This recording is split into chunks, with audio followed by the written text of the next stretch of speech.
وأقيموا الصلاة وآتوا الزكاة واركعوا مع الراكعين وأقيموا الصلاة তোমরা নামাজ প্রতিষ্ঠা করো ওয়াতুজ যাকাত তোমরা যাকাত আদায় করো ওয়ারকাউ মা'আর রাকিইন এবং রুকুকারীদের সাথে রুকু আদায় করো।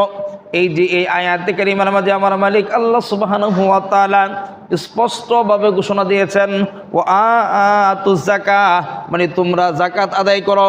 এই যে আয়াতের মাঝে স্পষ্টভাবে বর্ণনা করেছেন যে যাকাত আদায় করো, এই আয়াতে কারিমা এর মধ্য থেকেই উলামায়ে কেরামগণ বর্ণনা করেন যাকাত আল্লাহ তাআলার পক্ষ থেকে বান্দার উপরে আরোপিত একটি ফরজ বিধান। সুবহানাল্লাহ।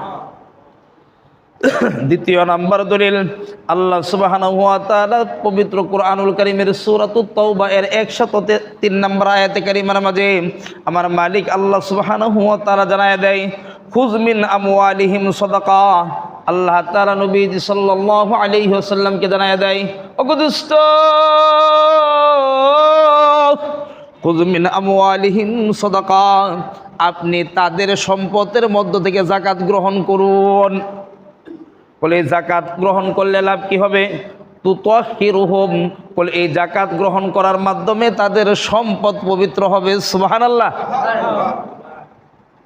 সম্পদের মধ্য থেকে যদি যাকাত নেওয়া হয়, সম্পদের মধ্য থেকে যদি যাকাত আদায় করা হয়, তাহলে আল্লাহ তাআলা ঘোষণা করেছেন ওই সম্পদ পবিত্র হবে। অতুযাক্কিহিম বিহা, এবং সম্পদ আদায় করার মাধ্যমে সম্পদকে পরিশুদ্ধ করা হবে।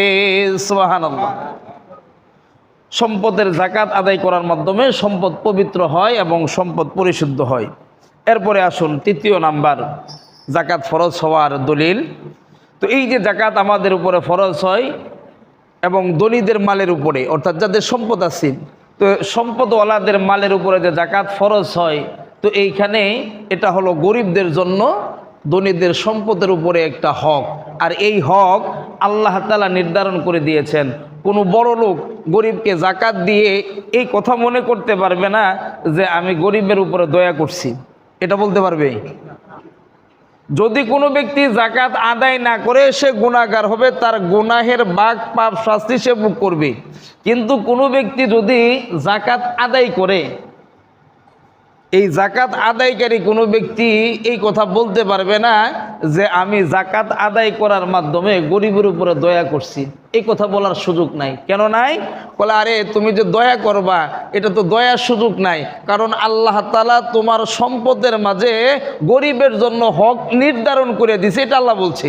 সুতরাং তুমি এই হক আদায় করলে বরং তোমার হক আদায় হবে, এটা গরিবের উপর দয়া হবে না। সুবহানাল্লাহ।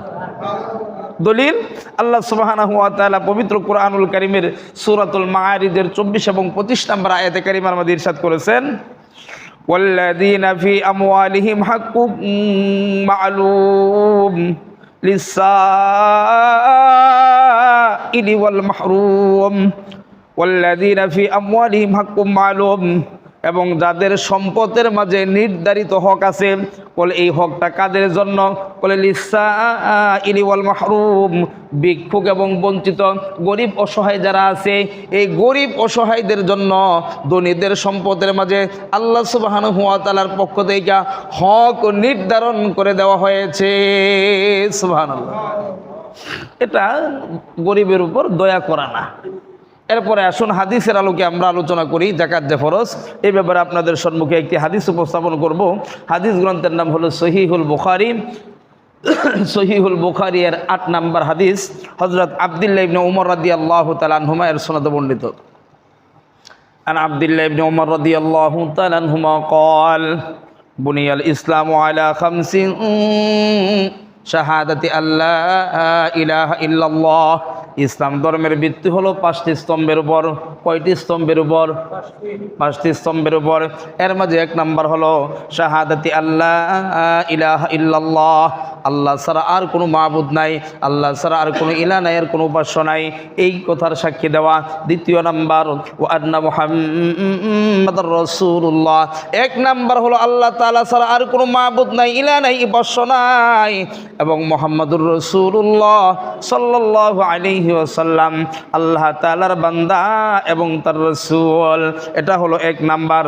দ্বিতীয় নাম্বার হলো ইকামিস সালাত, নামাজ প্রতিষ্ঠা করা।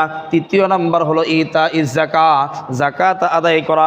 চতুর্থ নাম্বার হলো সাওমি রমাদান, পবিত্র মহিমান্বিত সম্মানিত রমজান মাসে রোজা রাখা।